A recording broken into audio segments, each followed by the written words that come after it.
आप देख रहे हैं एनएमएफ न्यूज और मैं हूं आपके साथ शाफनी पटनायक। विपक्ष लगातार चुनाव आयोग पर वोट चोरी का इल्जाम लगाते आ रहा है, वहीं दूसरी तरफ चुनाव आयोग तमाम आरोपों को खारिज करता आ रहा है। अब बड़ा मामला ये सामने आया है जहां पर विपक्ष चुनाव आयोग के आयुक्त ज्ञानेश कुमार के खिलाफ महाभियोग प्रस्ताव लाने की तैयारी में है और इसी को लेकर आज संसद में इंडिया अलायंस के तमाम नेताओं की बैठक हुई है और इस पर सहमति भी बन गई है कि अब विपक्ष महाभियोग प्रस्ताव लेकर आ रहा है। इसके साथ ही तमाम विपक्षियों पर इस पर भी सहमति बनी है कि वोट चोरी के मामले को लेकर लगातार विपक्ष प्रदर्शन करेगा, इसका विरोध करता रहेगा। अब आपको यह बता दें कि दरअसल महाभियोग प्रस्ताव है क्या, तो ग्राफिक्स के जरिए आपको समझाते हैं। महाभियोग प्रस्ताव एक संवैधानिक प्रक्रिया है। भारतीय संविधान में इसे आयरलैंड से लिया गया है। महाभियोग प्रस्ताव संसद में तब लाया जाता है जब कोई संवैधानिक पर बैठ व्यक्ति संविधान का उल्लंघन, दुर्व्यवहार या असक्षम हो गए हो। यह प्रस्ताव राष्ट्रपति, सुप्रीम कोर्ट या हाई कोर्ट के जजों, मुख्य चुनाव को लेकर किया जाता है। अब कितने बार यह प्रस्ताव लाया गया? साल 2016 और 17 में तेलंगाना हाईकोर्ट के जस्टिस सीवी नागार्जुन रेड्डी के खिलाफ प्रस्ताव लाया गया था, लेकिन दोनों बार जरूरी समर्थन नहीं मिला। साल 2018 में राज्यसभा में उच्चतम न्यायालय के मुख्य न्यायाधीश दीपक मिश्रा के खिलाफ यह प्रस्ताव लाया था, लेकिन उपराष्ट्रपति वेंकैया नायडू ने इसे खारिज कर दिया था।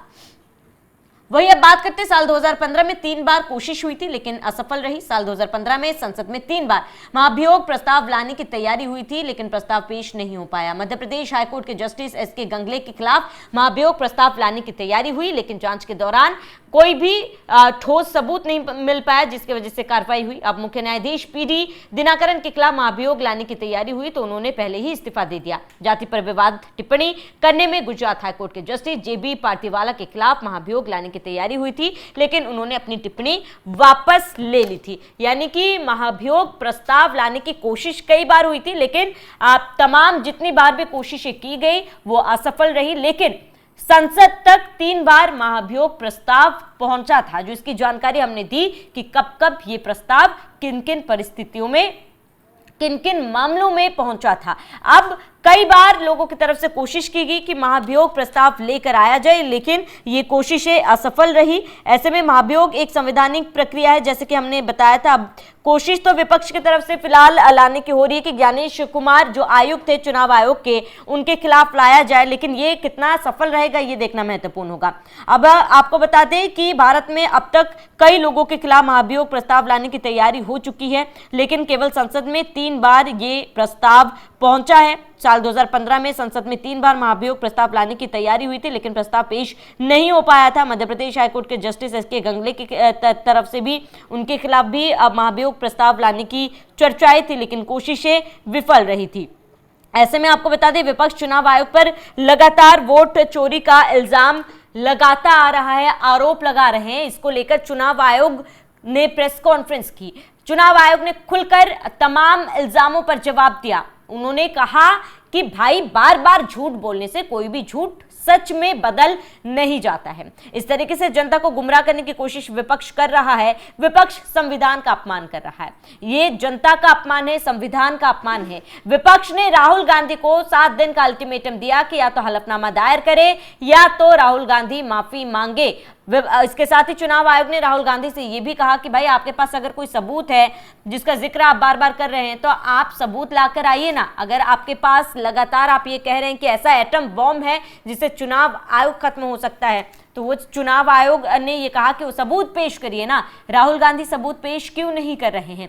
इसको लेकर चुनाव आयोग ने कल कई बड़ी बातें कही थी। उन्होंने साफ तौर पर कहा था कि चुनाव आयोग जनता के लिए है, किसी के पक्ष में नहीं है, ना विपक्ष में है, वो समक्ष में है, यानी कि जनता के समक्ष में है।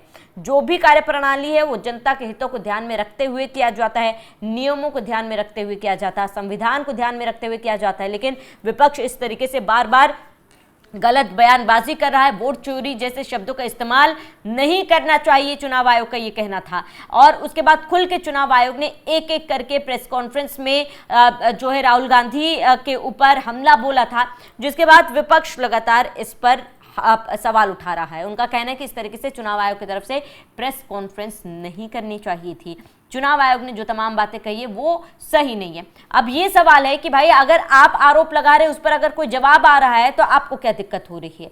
अब महाभियोग प्रस्ताव लाने की तैयारी में है विपक्ष को लग रहा है कि भाई महाभियोग प्रस्ताव लाएंगे तो उनका जो है फायदा होगा, लेकिन बड़ा सवाल है कि महाभियोग प्रस्ताव लाने से विपक्ष का क्या फायदा हो सकता है। ज्ञानेश कुमार ने जिस तरीके से खुले तौर पर मुखर होकर विपक्षों के आरोपों का सामना किया, चुनाव आयोग ने जवाब दिया। ऐसे में आपको बता दें कि कई सवाल जो है वो फिलहाल उठ रहे इस महाभियोग प्रस्ताव को लेकर। देखिए, विपक्षियों के बीच सहमति तो बन गई है, लेकिन क्या ये महाभियोग प्रस्ताव संसद तक पहुंच पाएगा, ये एक बहुत बड़ा सवाल है।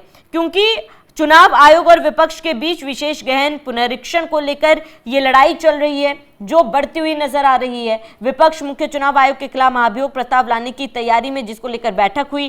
कांग्रेस समेत पूरे विपक्ष ने बिहार में एसआईआर का विरोध किया था। कांग्रेस नेता राहुल गांधी ने भारतीय जनता पार्टी चुनाव आयोग पर गंभीर आरोप लगाए।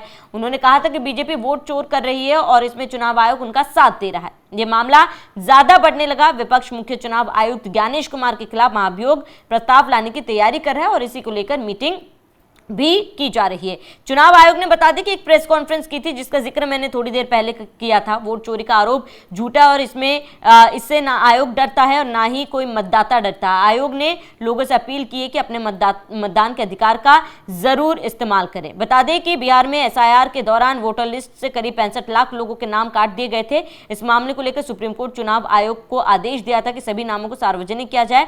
चुनाव आयोग ने आदेश के मुताबिक सभी नामों को वेबसाइट पर अपलोड किया है। अब उपराष्ट्रपति चुनाव को लेकर भी जहां एक तरफ तैयारी हो रही है, वहीं विपक्ष की तरफ से महाभियोग प्रस्ताव लाने की भी तैयारी है। अब ये देखना महत्वपूर्ण होगा कि इसको किस तरीके से विपक्ष आगे इस मुद्दे को उठाता है। क्या वाकई में विपक्ष महाभियोग लाने में सफल हो पाएगा या फिर ये एक कोरी धमकी विपक्ष की तरफ से दी जा रही है।